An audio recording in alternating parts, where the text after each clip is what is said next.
Where I'm comfortable is that the players that have been here the last couple of years, they know our tempo of practice. They know, how we operate, how we meet, how we strength and condition, and how we practice. And hopefully that trickles down to the guys that have joined our team over the last few months. So I don't think you're ever comfortable in this league. I mean, every day you got to try to get better.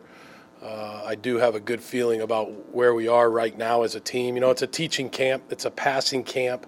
It's a situational camp. So really the determination of what type of team you have really comes in training camp when you have the pads on. But I know that we have a good locker room of guys that work very hard. What kind of progress have you seen from Will Fuller as he's seen his offense? Give us an update on Clowney was sick today. Yeah, I came in with the flu, and so I sent him home. And as far as the progress of Fuller and really all of the rookie receivers, I think have made progress.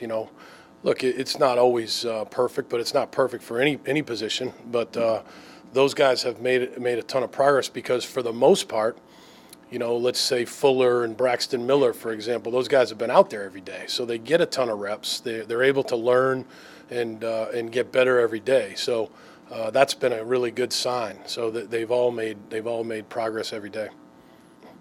What have you thought about Cushing through this point of the offseason? Cushing, he's had a good offseason. He's worked very hard. He hasn't missed a day. He's one of our leaders, and he's practiced well.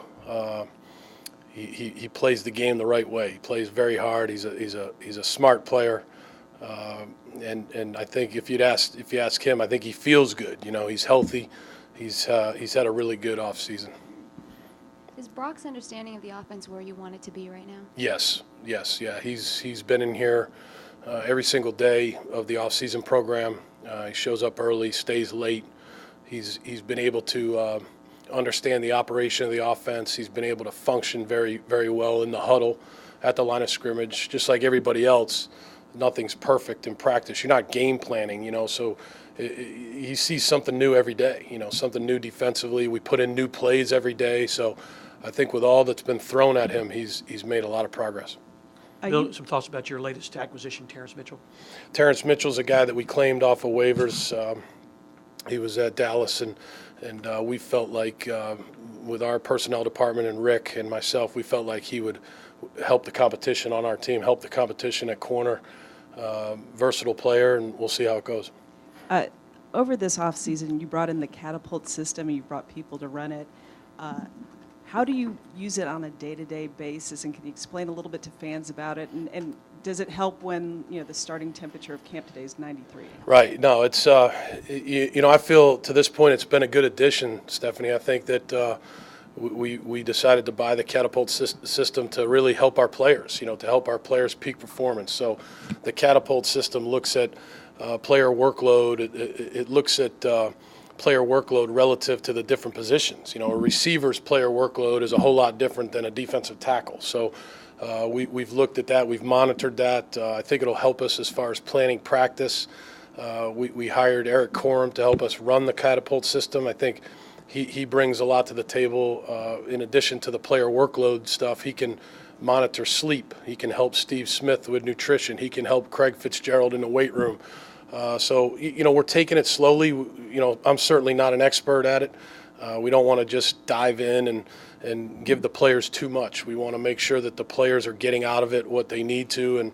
And in the end, it's all about winning. It's all about trying to get your players to be able to perform at their peak level, in the fall.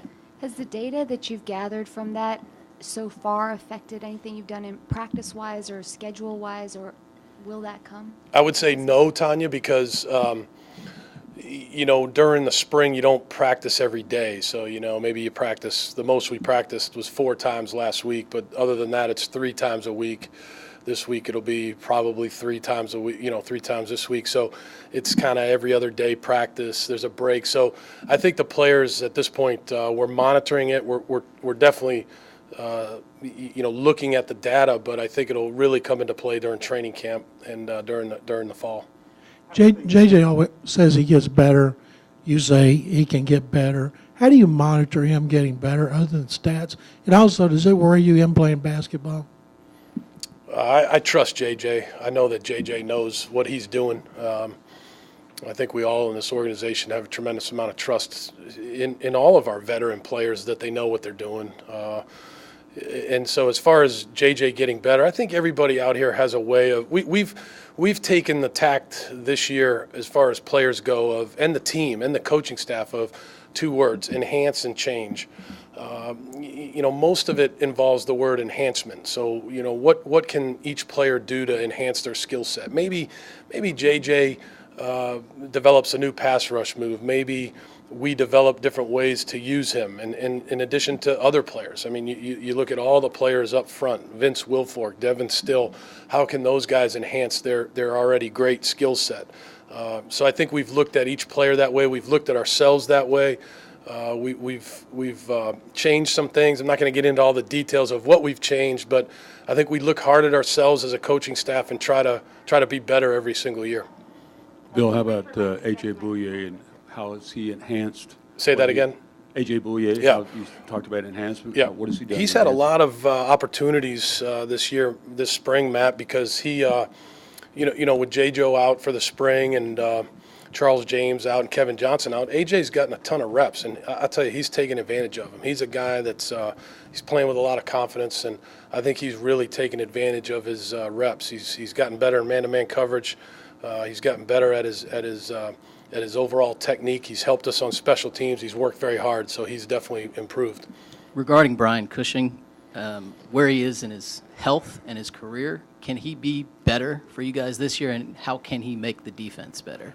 He can absolutely. Everybody can be better, and the way that Brian approaches the game, I think he approaches it that every year is different. So, I think with Brian, what you've seen is, and I think he would be better to ask this question, but he's changed his workout routine. He does different things than maybe what he did when he was 22 years old. He realizes what he needs to be a consistent player during the year. He was very, very good for us last year, and he's the first guy that'll tell you that there are several things that he can work to be better at. But I mean, this guy plays the game the right way. He's a heart and soul type of player. I've said that time and time again with our football team. He plays hard. He's a leader out there. He's a tough guy, and he's always looking to improve.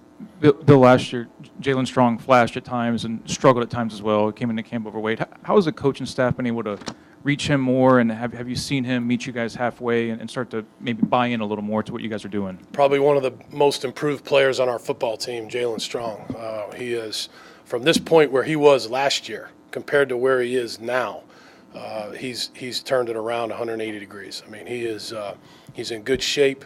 He's made a lot of plays this spring. The last couple weeks, he's made a lot of plays on first and second down, on third down, in a red area in 2 minute.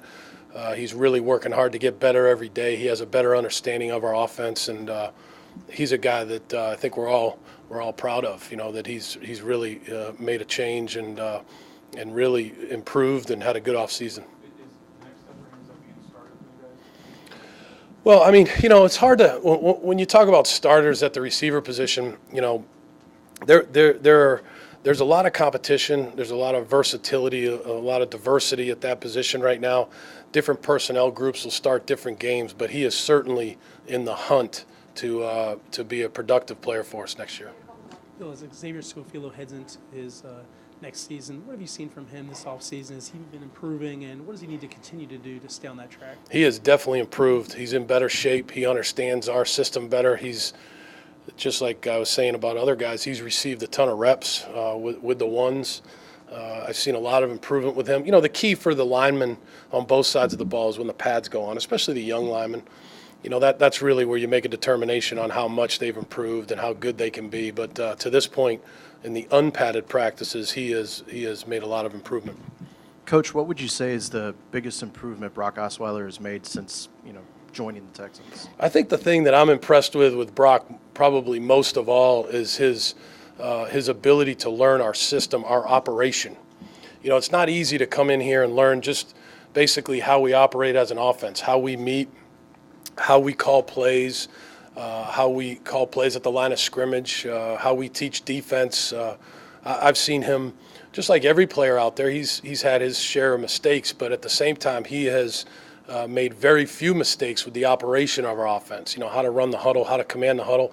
I've seen some good leadership out of him on the sideline, in the huddle, in the weight room, in the meeting room. So just like I said last week, you know, we're really happy with his progress. Bill, you talked about Jalen. What are some things that he's doing that you could hit on that has helped him change everything about what he's doing? Jalen Strong. Jalen Strong, Yeah, I think the big thing is he's in better shape than he was a year ago. You know, he understands the type of conditioning that he has to be in to play receiver at this level.